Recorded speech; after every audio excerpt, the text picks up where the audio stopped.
What's going on, guys? It's your boy Anthony, back with another edition of The Fourth Man. Appreciate everyone who is tuning in to episode 90 today. We are 10 away from 100 episodes, which is a wild thought to think about.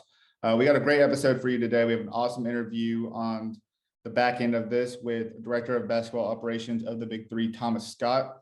This is a little bit of a different interview, really, because when we talk to players and coaches, we get more of an understanding from on the court and when they're playing. But for Thomas, who's been with the league for 3 years now, I believe, or 3 seasons, I should say, 4 years in total, we get an inside look on really how a league grows, what it takes to grow a professional sports league from the ground up, and some of the really an inside look of that. So if you're into the logistics or nuances or are very curious on how or what it takes to grow a league, this is really the episode for you. Outside of that, not a ton to update you guys on. I know the last time that I released an episode, I didn't mention that the BIG3 tryouts were coming up because I actually recorded before they announced it. Typical fourth man style there. But this is huge. This is the second time that the BIG3 tryouts are going to be available. They experimented with it last year, worked really well. Devin Sweetney went all the way to the title game and won it with Trilogy. We saw 2 other guys, Corey Jefferson and Tony Criswell, get an opportunity with Bivouac. And hey, there's an opportunity for 10 more people to get a chance to get an invite to the combine and potentially be drafted and play pro basketball, get paid for it, go against the best, some of the best who have ever done it in the NBA, and just have an opportunity to be a professional basketball player. Maybe you took a different route and didn't get that chance. The dream is still alive, and the Big3 is giving you that chance. There's actually going to be 5 locations this year, outside of 2 locations last year, with 5 guys being selected from each location. This year, it'll be 5 locations with 2 guys being selected from each location. That starts March 4th in Dallas at Jermaine O'Neal's facility, who's former Tri-State captain. And I think he's on the Big3 board now, but don't quote me on that. I'm pretty positive, though. The other 5 locations are going to be right after. It's going to be like week by week basis. So outside of the March 4th Dallas tryout, you're also going to have tryout in DC on March 12th, in Phoenix on March 19th, in New York on March 25th, and in Chicago on April 9th will be the last one. That's all going to be for an invite to the combine. So there'll be other guys there, obviously, but you'll get an all expense paid trip to the combine. That's pretty dope. I don't know any other league that's doing that. And that's gearing up to the start of season 5, which will be June 18th. So pretty dope. We're going to talk a little bit about that as well, kind of the criteria to do that. Thomas is going to be, one of the guys who will be at each tryout spot and kind of evaluating. He's also doing a lot of recruiting for the Big3. So you could be going against, who knows who he brings on this year. We've seen him bring on Joe Johnson, seen him bring on Gilbert Arenas. We get into the backstory about that. So, really cool. I just want to reiterate that if you're not already following the show on social media, please do so. I think if you're really into Big3 stuff, it will only benefit you. It's at Fourth Man Pod on Instagram and Twitter. TikTok is up, not too into it yet. So I would just highly recommend Instagram year round, Twitter really when the season gets going. I'll update you live when the games are happening. Also updating from an Instagram standpoint, news and notes, scores when they're available, whether it's story or post. I'm usually pretty on it. If you want to watch the show rather than listen to the show, you can do so on youtube.com/fourthmanpod. I know I've stated this in the past 2 or 3 episodes, but guys, I'm telling you, I'm going to have some different content coming out. That's not going to be just for social media. That's not going to be just for audio version. It's all up in here. I just got to produce it and make it come out onto a visual aspect. I got to get a couple more things in place. And once I'm able to get a few more equipment pieces, I will get that going. But working on something right now. Hopefully that'll be out, whether maybe not before the first tryout, but in between the tryouts. Also want to thank Dash Radio and the Nothing But Net channel every Saturday for providing us a platform to our other listeners out there, whether you're just a basketball fan or you're tuning into us weekly or right now monthly just for your Big3 updates. Appreciate you guys as always. Think I covered everything. Let's go ahead and get to it. Thanks again for listening. And here is our interview with Thomas Scott. Today we're welcoming on Big3's Director of Basketball Operations and Assistant Coach with the NBA G League Ignite, Thomas Scott. Thomas, I appreciate the time. Looking forward to the conversation. You've been someone that's been with the league since day one, and I really appreciate the time and look forward to your insight. Appreciate you guys having me, and then everything you guys been doing to get the word out there about the league and how cool it really is, and the special talent we have, and just the groundbreaking things that we're doing. You guys are always up to beat on everything, and we just appreciate all the diligent work you guys have for the brand. Absolutely. And appreciate you guys noticing. And I'm really interested to hear your perspective, because I think you can really hone in on some of the things that we try to preach week in and week out about the league, and just the level of talent in here and what really the league is doing from a basketball standpoint, groundbreaking as it is. But do want to ask a little bit, like, first, about the G League. This is your first year with the G League Ignite team. Kind of just want to know, how's your first year been as a coach there, and what have you learned so far? Yeah, so for me, my background is coaching and skill development from the jump, and just kind of being around the game my whole life. I have a lot of relationships and different people that I've known along my journey of coaching and being around the pro level. As far as the Ignite, it's been great. I've been coaching in the G League for this will be my 4th year in the G League. So it's been great, but this is a whole nother level. You're dealing with prodigies, young guys that are going to be drafted. It's very sensitive every game, every practice, to push them to maximize their potential of being high-level draft picks and keeping them there in that spot. And it's been great because it's paired with veterans that you guys are very familiar with Kevin Murphy and Amir Johnson, who, as you know, a champion with Trilogy, and then Kevin Murphy being a rookie of a year, and just being a guy that came in and took the league by storm and carried them all the way to the championship. Great people, true professionals, and still high-level competitors. And those guys have great mentors, or the young guys have great mentors in those guys, because every day they're showing them the correct way to do things as pros. And that's what this whole Ignite process, a program, is about, is preparing them to be pros, how to carry themselves, how to create the right habits, right routines, eating, strength conditioning, traveling, like everything that comes in. And then they do make mistakes, is teaching them how to learn from those mistakes so that they don't make those mistakes the next game, but also more importantly at the next level. And those guys have been through it. Amir, he came in out of high school. And so his value is tremendous because he's been through what they're going through as young guys trying to figure it out. So yeah, it's been great. Man, that's awesome. It sounds like a really exciting time to be a part of something so brand new. I mean, not only with the Big3, but with the Ignite as well. Yeah. And you have the opportunity of working with a couple of Big3 guys, but we've seen a lot of Big3 guys throughout the G League, especially after a very successful season 4.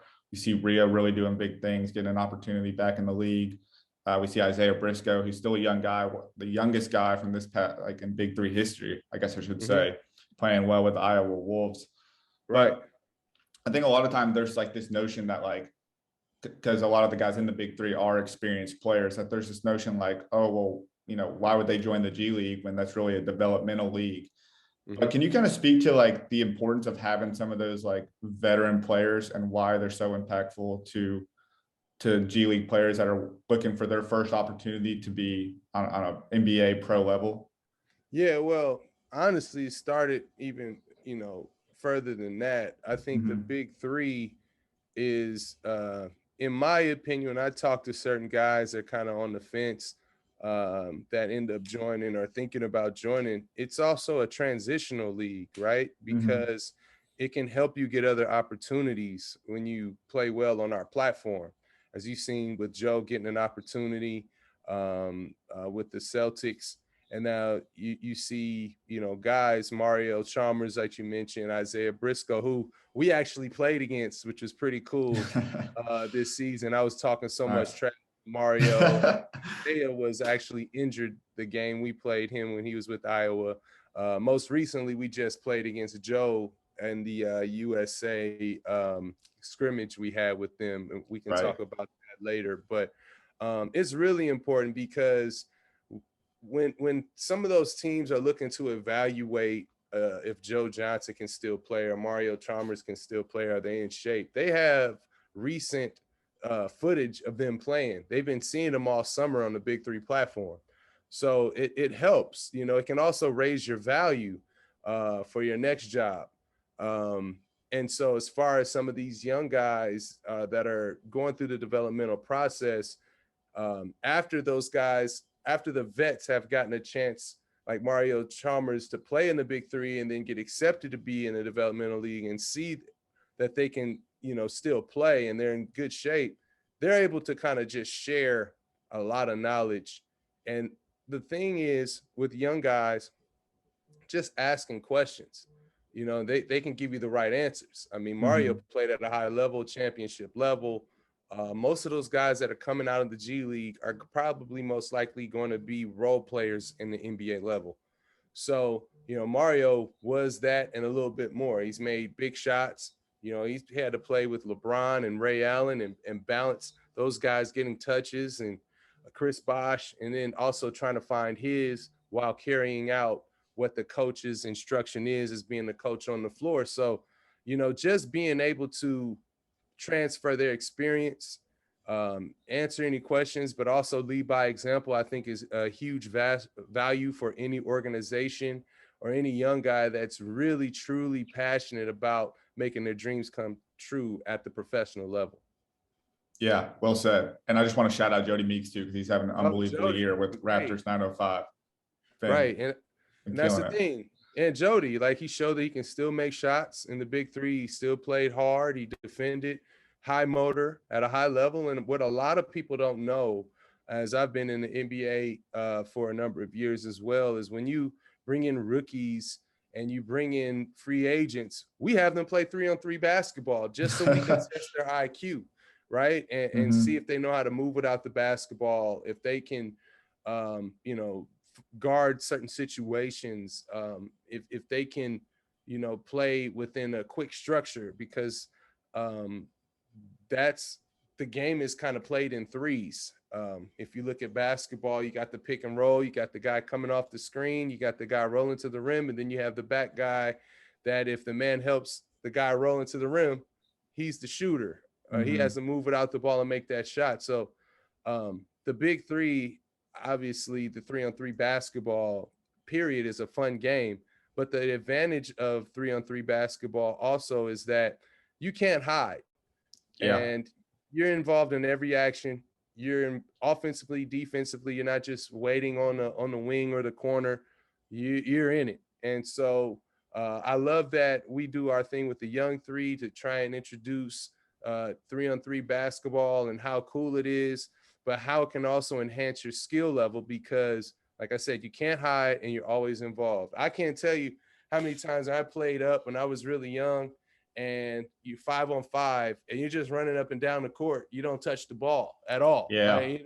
You're just in the corner or whatever it may be. But 3-on-3, you can't. You got to be fully alert and ready to make a play.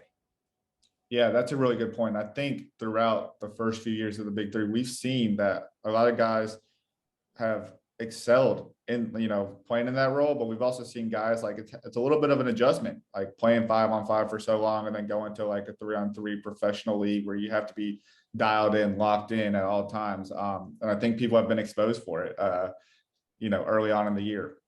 Yeah, for sure. This kind of segues into my next question, and you might be echoing some of the similar things you were saying, but on the flip side of that, I think there's this false narrative that the Big3 is just an old man's league, right? Like, or that it's, you know, that it's this 3-on-3, like Olympic style league, and that's how it's structured. Like, the league has gotten a lot younger. The age limit has gone down to 22. We just saw Isaiah Briscoe win 4th man of the year, playing as the youngest guy there, and get another opportunity in the G League, potentially that leading to an NBA contract.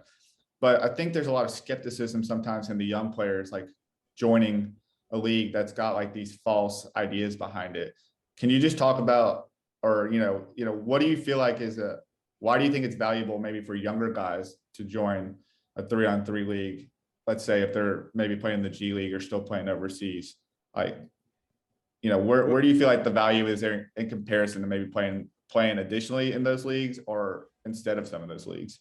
Well, obviously that is the challenge, because a lot of the younger guys are coming right out of college and they're trying to get Mhm. into summer league and try to make a roster and this, that, and the other. But as you've seen, my mission was to try to get this thing evolve into younger guys, keeping the vet. Now, let's not take away from the older guys and the vets and the pioneers that I call that made this thing happen. Sure. Katino Mobley, Steven Jackson, this, that, and the other. But you know, Not at all. Not you at never all. know. You never know how long their longevity can be playing in this league, and how is this thing going to continue.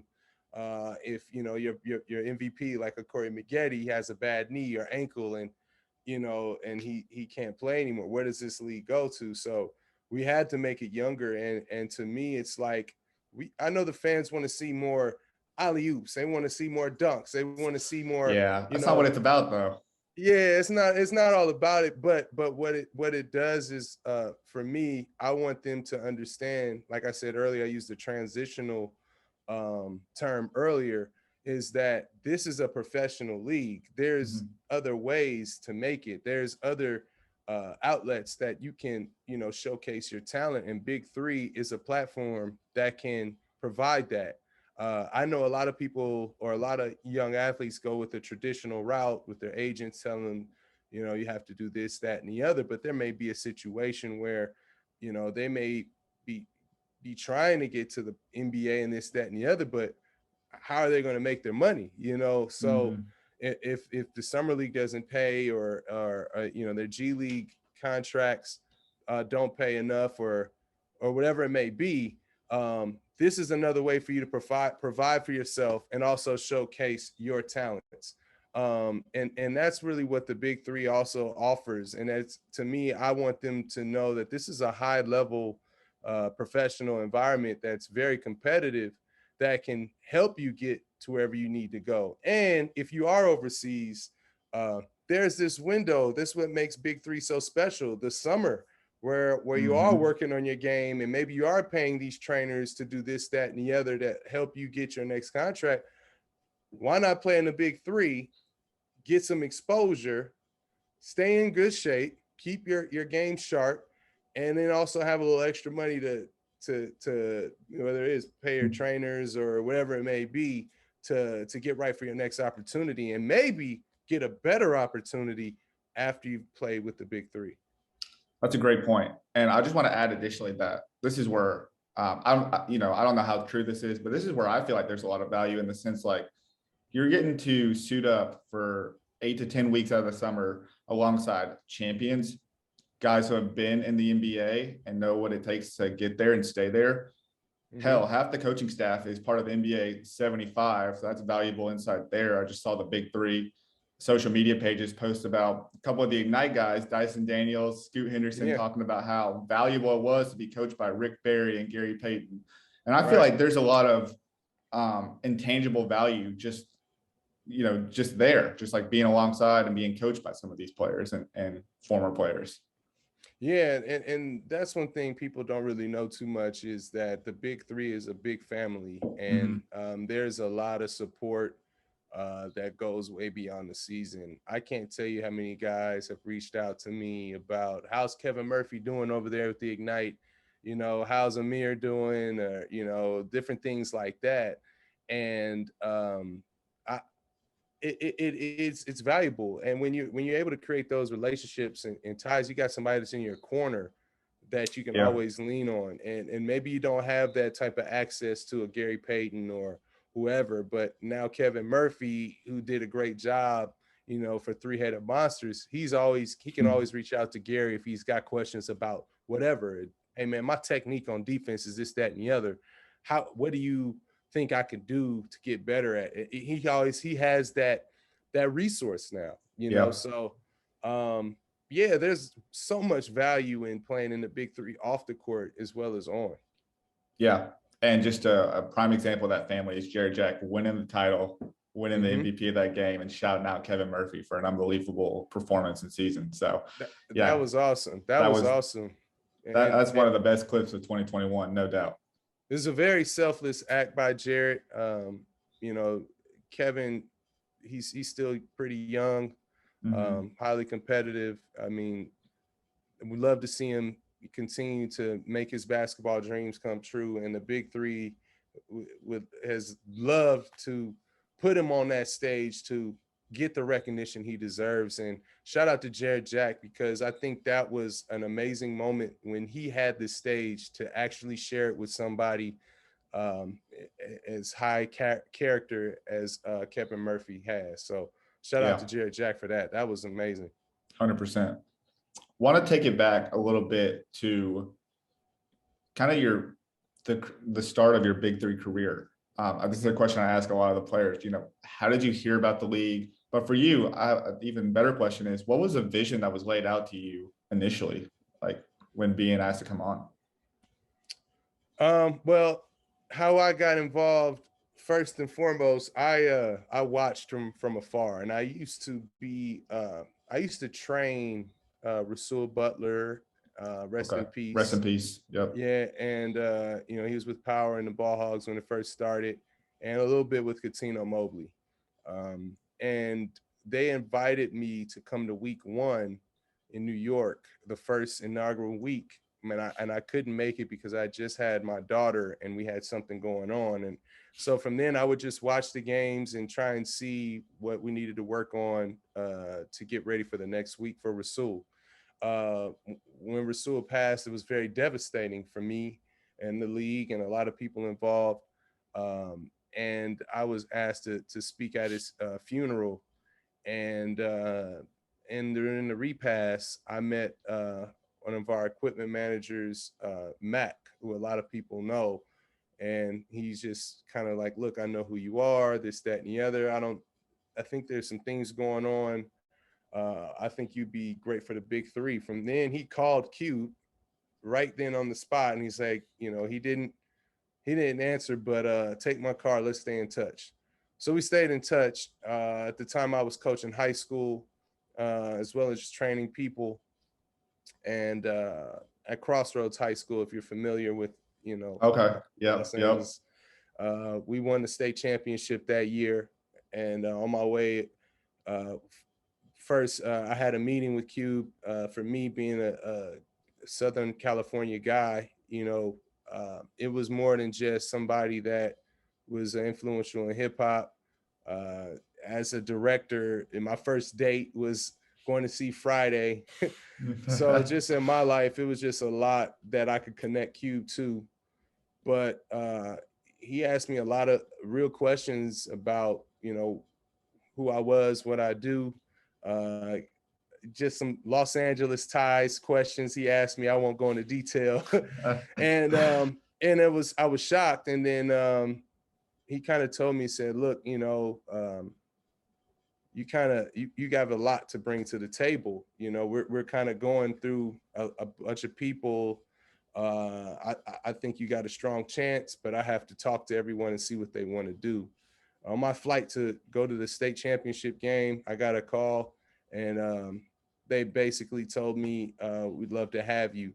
And so I was really excited about that. It's incredible.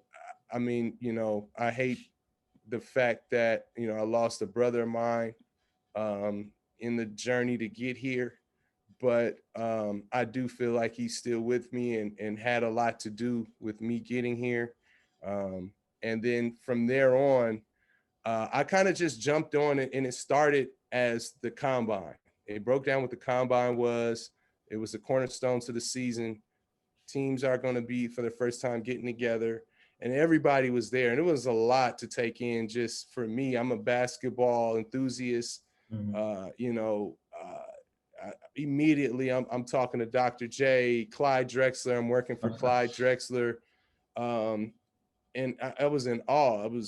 It didn't feel real to me, you know, especially coming from a tragedy. And then, you know, you got guys like Darius Miles and Quentin Richardson in there, Corey McGee, like all these guys are at the tryouts.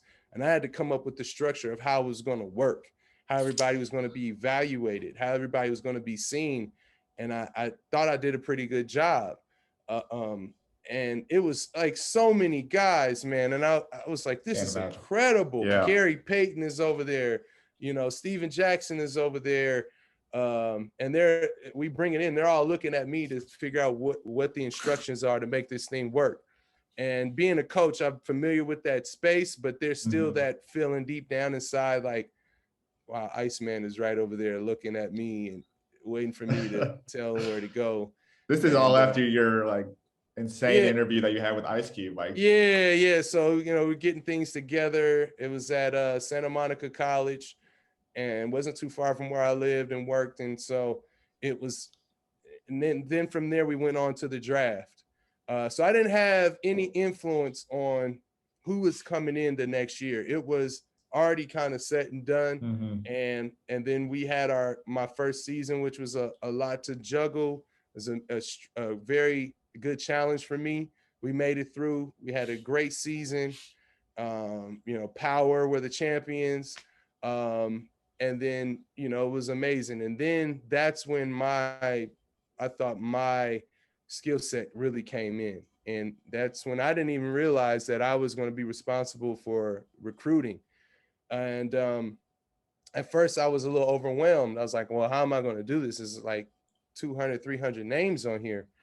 And then I just started to connect some dots, man. I kind of looked at, okay, who played with this guy? Who coached this guy? Who's represented by this guy? How can I make this happen? And then, you know, just filling up the draft pool. But it kind of starts from the top. You know, you got to have your captains in place. And, you know, we had expanded, we had new teams. And the first one we added that I think was the domino effect was Gilbert Arenas. And Gilbert Arenas had been flirting around the BIG3. He was at the game court side in LA. And I reached out, and there's another thing too, the players in the BIG3, like I said, it's a big family. They're very helpful and they really love this brand. And so I kind of reached out to Deshaun Stevenson, got a good relationship with him. Shout out D Steve. And he was telling me that him and Nick Young and Gilbert were on a group text about the BIG3. And I noticed, and I noticed that he had a podcast. I noticed he had a podcast, No Chill podcast. And so I'm like, man, I'm just talking wild. I was like, man, we should just bum rush his podcast, give him a t-shirt and a basketball and tell him if he's serious about playing basketball, he should join the BIG3. And D Steve was like, that's actually a great idea. And I was like, oh, he said, that's the kind of guy he is. So, you know, there's still like a college recruitment side to this thing, you know? For sure. And then it was kind of like having the guts to tell Cube, like, hey, Cube, I think we should bombard his podcast. And Justin Williams knew a producer on the show who also works within the marketing department here. And we just kind of like, he did it the proper way of like, hey, let's see if we can, is there any way you guys want to have Cube on? So I had to try and see if Cube would want to do it. And at first he's like, I don't know. We've been down this road. I was like, you know, please, Cube, just give it one shot. Let's just give it one last shot. We'll let it. We'll let it go. And he agreed, which was, I'm so thankful for Cube that he agreed, because when we went down to do the show, Gilbert was just asking questions about like, well, when does it start? How long is the season? What do you guys play to? He said, oh, well, I'm in. I want to do it live on the show. Yeah, I remember seeing that. I didn't realize the background behind it, though, was like a one-time shot, like all or nothing almost. Yeah, like kind of went on as a guest, but Gilbert kind of just was like, I'm all in before Cube even asked or brought it up. You know, so once that happened, I knew it was going to make some momentum and kind of get out there to the people. And I just wanted to ride the momentum. Before Gilbert, I had a lot of back and forth with Gennaro Pargo about Joe Johnson. And another big domino effect. Yeah. Season 3. Yeah, I mean, it was a lot going on at one time. Joe, if people don't really know, he's a very nice guy. He's an unbelievable basketball player, but he's not the biggest talker. You know, he does his thing and that's that. He goes home. Great guy though. And Gennaro Pargo's like, man, I think Joe wants to do it. I think he wants to do it. I was like, well, have him call me. I'm trying to call him. He won't answer. And nothing was coming about, right? And so I left it alone. I kind of kept it to myself because I didn't want to get people's hopes up and then it drops, you know? For sure. So I decided, I was like, I'm just looking at guys like, what is Josh Smith doing right now? And so I knew guys that knew him. And I said, look, man, I'm trying to come to Atlanta for a day. If he's going to be in the gym, I want to come to the gym and talk to him. So I go to the gym and it's set up. Deion Glover, shout out Deion Glover, set something up where a lot of the guys play ball at. And Josh happened to be there. Along with Mahmoud, along with who else was there? Sounds like a bunch of Atlanta dudes. Murph could have been there. Jack could have been there. No, those guys weren't there. It was kind of random. I can't think of who else was there. It was a couple of dudes that didn't make it though. Anthony Johnson, I was in the draft pool. But anyway, I got a chance to talk to Josh, and honestly, he wasn't very interested. Wow. He was a little, I don't want to say he was disrespected, but he was just a little like had his guard up with me. For sure. And what I told him was like, you know, look, man, you know, people play in this league for different reasons, you know, the financials, just the kids to see them play. Some people just love to continue to play basketball, just love it. You know, I know you're in a situation where, you know, you don't need the money, you know. I know that you're good enough to play overseas or in the NBA or whatever. But I do know one thing, it's been a long time since you've been on TV playing basketball. So if there's something that, you know, you're trying to get, I know you're not going to go and do, you know, the minor leagues. You're past that. Come play in the BIG3. You're working out. You're in great shape. Come play in the BIG3, get some exposure. And then, you know, if you're training, you don't have to go in your pocket. You can use this money however to get you back ready, but use this to get you current footage of you playing and getting you to the next gig or whatever it is you want to do, and just get that joy of you just playing again. For sure. And he was like, you know what? Just take my number. So we talked, and then it came down to who he wanted on his team, you know, and he's like, I want Will Bynum, I want Anthony Morrow. I was like, man, those are great guys, man. Yeah, those are great additions. Yeah. And so that was done.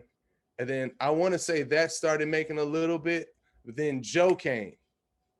And then when Joe came, Joe had told me he just apologized. He was going through a lot. He had just lost his mother at the time. Yeah. And I was like, look, man, you know, my condolences first and foremost. You know, here if you need anything, you know, as you know, we'd love to have you. It's just like, we just kind of got to get things in motion. You know, if you can let me know who you'd like to add, and we can just go from there. And I you know, take your time. He said, yeah, I want Al Jefferson and I want Gennaro Pargo. And I was like, wow, like, so now things are starting to come together, you know? Right. And so like those, as you know, the expansion teams are going on. And then we had Andre Owens. He went out and he said, look, I got Greg Oden. I want to say Brandon Rush. Yep. If I'm not mistaken. And we talked to Greg. He wanted to do it. And I think it was Shannon. Shannon Brown. Yeah, Shannon Brown. Brandon was the next year. But yeah. So then next thing you know, that team was set. And then we basically had new additions. And I want to say that year took the Big Three to a whole nother level. I would say then we had splash alerts. That was really, to me, really cool because it got the fans talking, it got them excited about who was coming in. And then I remember I went on a limb myself. I was like, man, I got to get Frank Nitti in here. And, you know, during that time, we already had like Steve Blake was in the splash alert. Everybody wanted to get in that splash alert. It was a bunch of different dudes. Some dudes got drafted. Some people got picked up late. Some people didn't get picked up. But the funny thing was we got Frank Nitti a splash alert and his likes and everything went up crazy. Yeah. and I think like at that moment and just some internal stuff, it was like, you know, who is this guy? Like where did he come from? I'm like, trust me, this dude, I sent some links around to the league. Like this dude has been tearing it up every summer in the Drew League against some of the top pros, all-stars, superstars in the NBA right now. And he's young and he has a really big young audience. So I felt like if you add those names and you add guys like Frank Nitti, you know, younger dudes that, you know, the younger audience, you know, social media, YouTube audience sees it's like, oh, wait, he's playing in the Big Three. I need to watch this. So talking about the evolution really that season 3 brought with the additions of all these bigger name players. Well, first off, you're kind of living my off season and hope, like my dream in a sense, just because this is what I do every off season, speculation season. Think about like who could join the league, who's tied to who used to play with who's still playing, like who's still in shape really. So that's fun that you're getting to do it in a real life scenario essentially. But I think you're really spot on in that season 3 brought a lot to the table. And one thing I love about the Big Three is I think there's a lot of change, but there's a lot of change in good ways. Cause I think we live in a day and age where people love to like get on like a 2K and like put players with other players and see how they interact. And I almost think you get that in the Big Three. A lot of times we've seen captains join up with other captains. We've seen guys like, for instance, for triplets that saw Teddy, Gennaro, and Joe, who used to play in college together, group up. And I think that's one of the really like doper aspects that the Big Three brings to the table. Looking at like all the seasons, I feel like we've really seen kind of a theme or a growth process within each season. Like season 1, we saw Trilogy just really bring it. Like they were the hungriest team. Like I think a lot of teams didn't realize from the jump how much effort and competitiveness you were going to have to bring. And Trilogy brought that for 10 straight weeks and is the only team that's been undefeated. I think year 2, you kind of mentioned Power went on to win the title, but I think we really saw the benefits of and the evolution of coaching schemes and culture that was really driven by the addition of Nancy Lieberman, you know, her being the first woman to ever coach a men's professional team. You honed in on season 3, Joe Johnson, his strong MVP season, along with a couple other big name players. But I think too, season 3 also like kind of put the world on notice that one, the league is here to stay. The league is enjoyable, fun, and entertaining, but that it can also be a viable pathway potentially to NBA gigs or professional gigs, whether it's a G League or an overseas route, just putting more of that footage. I think that there was a couple of guys like Xavier Silas and Josh Childress who had that opportunity prior to Joe, but I think Joe in his big season and then getting that Pistons tryout camp invite, I think we saw that. And then season 4, you know, the season that we just coming off of, we saw the emergence of competitions, saw a big rule change, like bring the fire and the excitement that can bring to the table. All that being said, my biggest question is, you know, what can we as fans expect from season 5? You know, well, first off, I want to say thank you, man. What started out as a big challenge turned out to be a lot of fun, you know, and in terms of, you know, piecing things together. And that's to me the ultimate compliment, really kind of coming into season 3, where I felt like I really had a lot of influence of people joining the league and grabbing a Mike Taylor, finding a, you know, a Chris Johnson, Yeah. you know, like finding these guys that I know can still play at a high level, and you know, the Greg Odens, the guys that maybe we were a little cheated of seeing the way we wanted to, you know, due to injury or whatever it may be, and have them as household names in the big three. Um, and then there were a lot of guys that just didn't get picked up or picked up in the draft pool that I thought would be great that year. Yeah, like Daniel Gibson, like I said, yeah, Steve Blakes. You had a lot of different dudes that I thought would have been great in the league. And then it only just kind of spilled over to the next year when you got more guys that, oh man, I see what you're talking about. Let me get in this year, you know, and you know, obviously we had a postponement of a year, but like getting guys like, you know, Isaiah Austin and Huge. yeah, Leandro Barbosa, who was trying to get involved Huge. from year 3, that finally got in and then immediately made an impact. And then talking to guys that are on the fence like Jody Meeks that came in and was like, man, I love this league. You know, those things, man, they mean a lot. Obviously, like I said, I know you do a lot of research and you do your diligence, and you know, you're like the ultimate fan here of what the Big Three does, and also a key part of keeping people informed of what we're doing and where we're trying to go.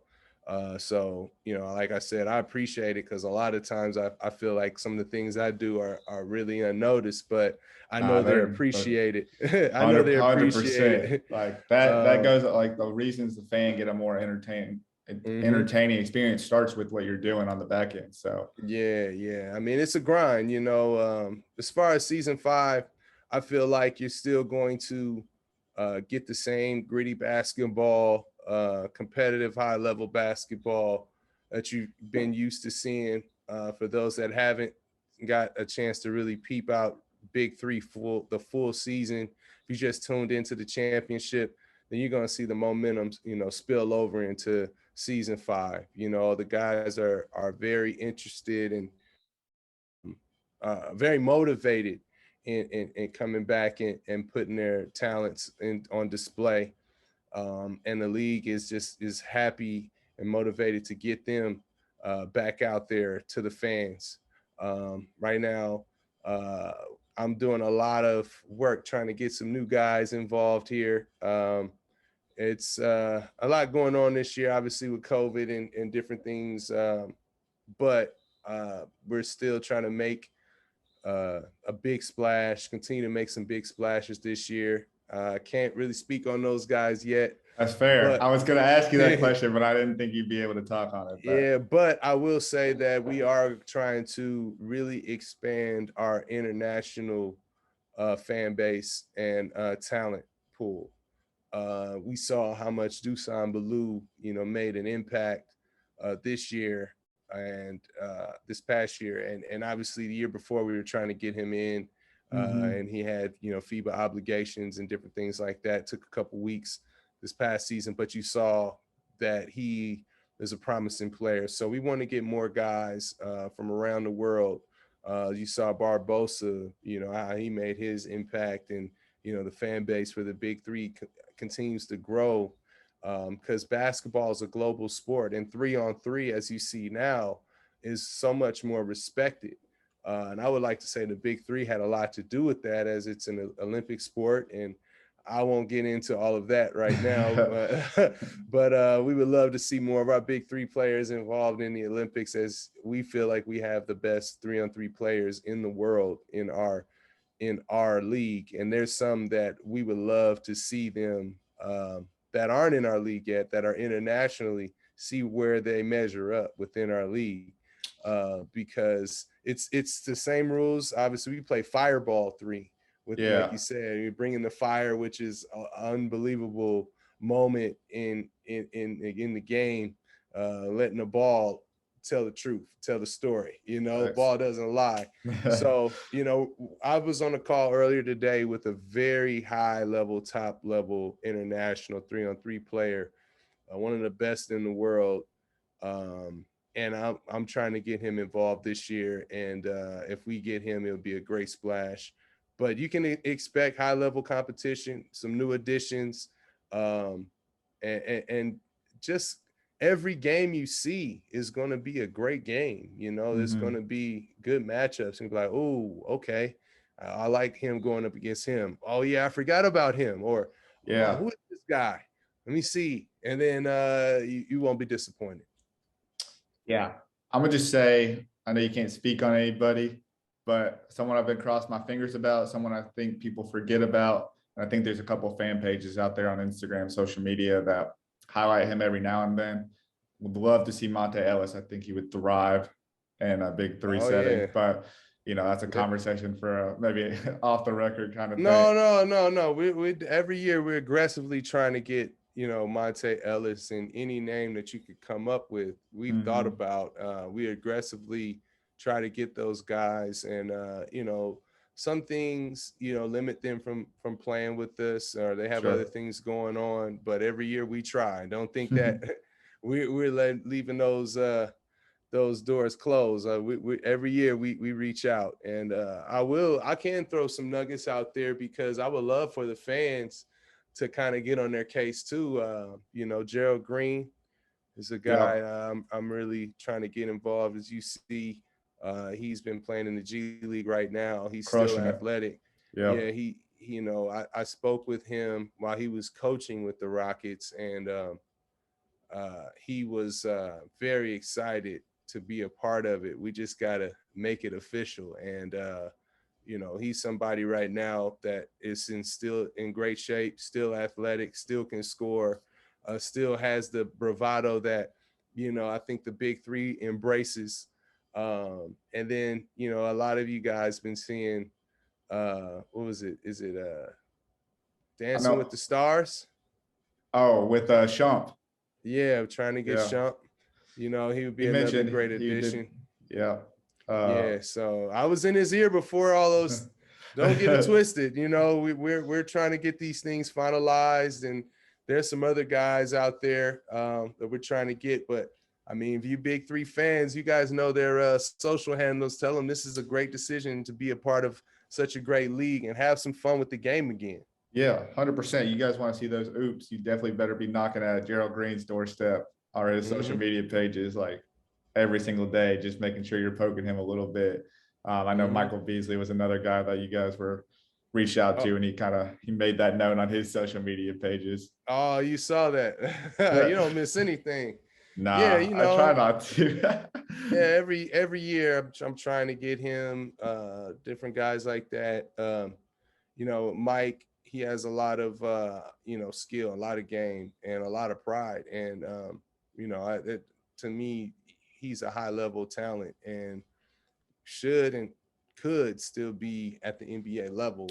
100%. And it just kind of going back to, you know, the conversation I had with Josh Smith. It's the same thing. It's like, you know, let's get you back playing and having fun again, and on television, on a good platform where we're not, you know, trying to hold your game back, and we're not trying to, you know, let you not be yourself. You know, I think, you know, he's a very intelligent guy. I got a chance. I met with him personally, talked to him more than a few times on the phone. Very intelligent guy, and somebody that's misunderstood.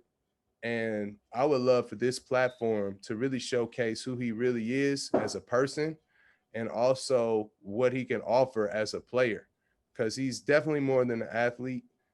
He's a very smart guy, thinker, and he analyzes everything. And I just want him to know, if he's tuning in, or we can make a clip of this, that the BIG3 would be a great place for him to be himself, showcase his talent, have some fun, and bring that joy back of the game that I know is deep down in there, because he's working out every day. I see it, and I'm gonna pay him a visit real soon. Hey, if you're listening to these, hey, the message has been sent. Very underappreciated. You've been working with Rio. Maybe you can arrange something where they're on a team together. I'm just throwing out ideas there, but It's been Yep. conversations, man, but you know, there's a lot of things I don't know what's going to happen yet, but For sure. I would love to have him in a jersey that has this logo on it. Yeah, same. I'd love to see him in that one and be purchasing one and put it behind me on this wall right here. So, yeah, I think we got the same, or I think we're aligned on ideas there. We talked a lot about the prominent players who are trying to recruit guys that maybe are underappreciated, that we want to bring in and give them a platform to have another chance, have another opportunity. But the cool thing about the big three is that the league doesn't just give opportunities to former NBA players or professionals that haven't gotten a chance on the highest stage, but as of last year has also been given opportunities to those guys who taken a different route and maybe haven't ever been a professional, but have a lot of game and hoop a lot. And saw that in the big three tryouts where they were hosted last year. You guys had 2 spots in Dallas and DC. Saw 3 players from the tryouts play in the league. Saw 1 player go from trying out to a big 3 champion in Devin Sweetney. I just think it's such a cool thing to do. Now you guys are running it back, but this time it's going to be in 5 different locations starting March 4th in Dallas at former Tri-State captain Jermaine O'Neal's facility. Only going to be 2 spots instead of 5 spots per location to have the same amount of players. But I want you to talk about that a little bit more. Just like kind of the opportunity that guys have, and just Ice Cube again, just bringing another, like, just him being a visionary and being like, you know, adding another innovative part to the league. You know, how can people get involved with this, and how can people try out and maybe be the next Devin Sweetney, or even a Corey Jefferson or Tony Criswell, who had a lot of success once they were called up? Yeah, well, first and foremost, shout out to Ice Cube and Jeff. Not leaving any stone unturned, trying to find as much talent as they can, and anybody that feels like they deserve a chance and maybe didn't go the route, like you mentioned, of getting an opportunity to play professionally. You know, we're giving people an opportunity all over the country in 5 different locations to showcase what they can do in our tryouts. And they can sign up on our website on big3.com, and they can get an opportunity and be evaluated and see where they stand. And if they do pretty well, then they get an opportunity to be invited to the Combine. And so I just think it's a great opportunity for anybody that feels like they got what it takes, that's at home, that say, I'm better than this guy, I could do this better than that guy. Man, in my day, this, that. Okay, well, you get a chance to prove it now. And, you know, it's kind of like the 8 Mile, right? Like we're looking for the B Rabbits, you know what I mean? Like we're trying to find the guys that, you know, putting in work at the 24-hour fitnesses or the Lifetime fitnesses, the guys that, you know, maybe they're not the traditional style of play, but they can get it done. The same rules apply. You still got to be able to move it out the basketball, still got to be able to defend, got to put the ball in the hole, got to, you know, still be coachable, but we're giving them a chance. And I think we're the only professional league that is willing to give people an opportunity off the street. Yeah, I think it's a cool opportunity. And just for clarification, I know that this has kind of changed as the league continues to evolve. There's obviously going to be changes and flexibility, but I know in the past it was, if you had professional experience, it was an automatic bid to the Combine. That was expanded to international players, where we saw guys like David Hawkins, you know, or if you had international experience, you know, you got a chance to get an automatic bid to the Combine. Now, as the league continues to grow and more people want to join the league, you know, you've kind of had to tighten up, you know, or I guess be a little bit more exclusive in a sense. But can you clarify, like, you know, what you need, or what classifies you as like needing to go through a tryout as in comparison to like being a bid for the Combine already? Well, for the most part, on the Combine, it's still an invitation. Okay. So, you know, we get people that reach out, we do our background checks, and, you know, if they do qualify the criteria of playing overseas or play college or fit the age requirement, then they can get a bid to the Combine. You know, the thing is, right now with a lot of the COVID stuff going on, we want to make sure we have a lot of the high level dudes that are still, able to play and in good shape, So as far as the tryouts go, that's more so for the guys that maybe didn't play college, maybe didn't play pro, maybe they played high school, maybe they didn't play high school, maybe they're unbelievable in their adult league right now, and they feel like they got a shot. Maybe somebody didn't get a chance because they got injured, and now they're healthy again, and now they get a chance to go through the tryouts and start their journey there. So pretty much that's the requirements for all of them.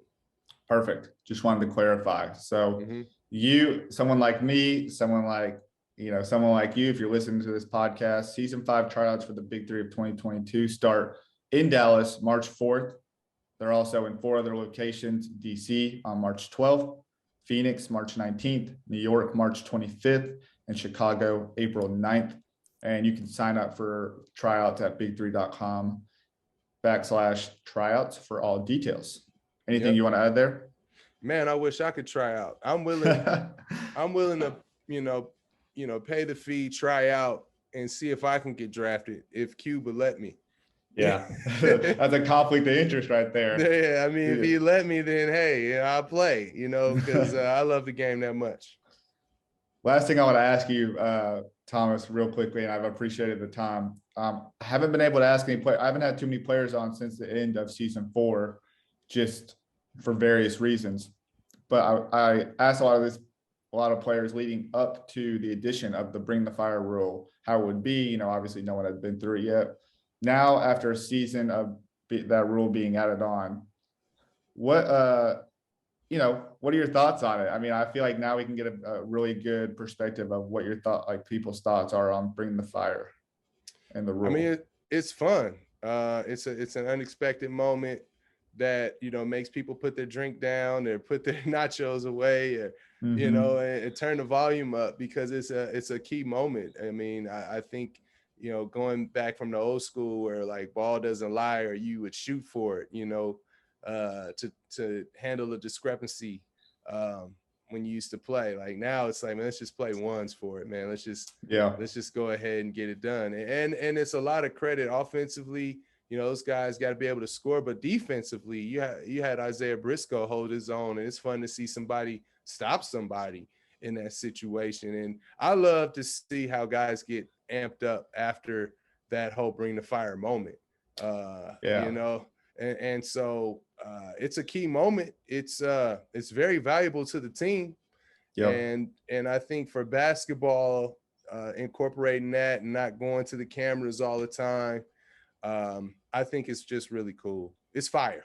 Yeah, it's fire for sure. And if you want to see the best example of the year, in my opinion, check out Enemies Ghost Ballers Week 2, Craig Smith against Elijah Stewart. Thought that was one of the best Bring the Fires of the season. But also too, that being said, guy who tries out for the league, makes the combine, gets drafted, could go up against someone like Joe, go up against someone like a Josh Smith.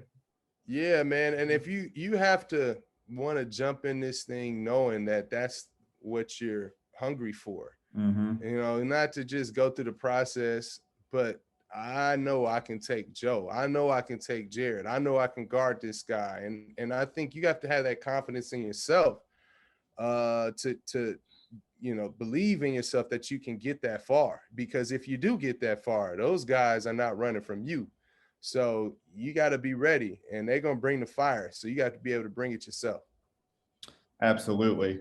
Well, I appreciate the time. Thomas, if there's players that are listening to this that might have some NBA experience, where can they find you at on social media or just in general? Well, I can be found on my social media handle, uballtraining.com. It's YOUBALL training.com. I'm not very fast on it, but I'll get back to you. As you see, I got a little bit of my hands full right now. But definitely, you can also reach out on the Big3 website as well. And that will also kind of, guide you in the right direction on where you fit in this process. 100%.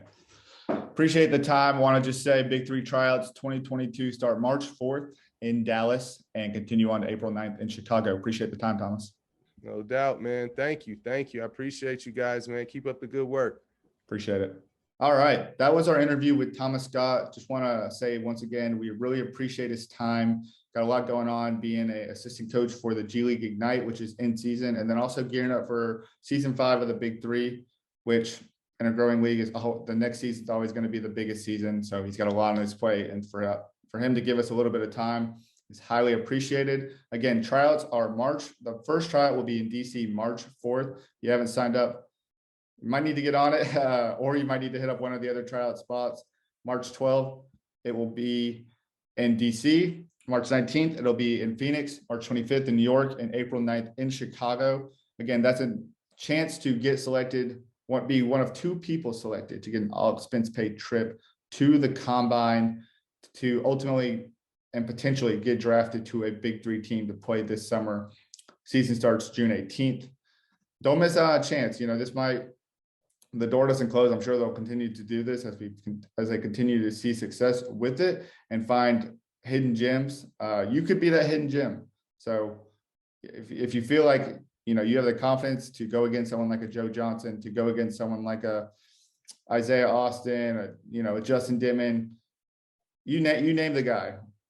Go ahead and put your name in the ring and go to the tryout and see if you can get selected to go to that combine.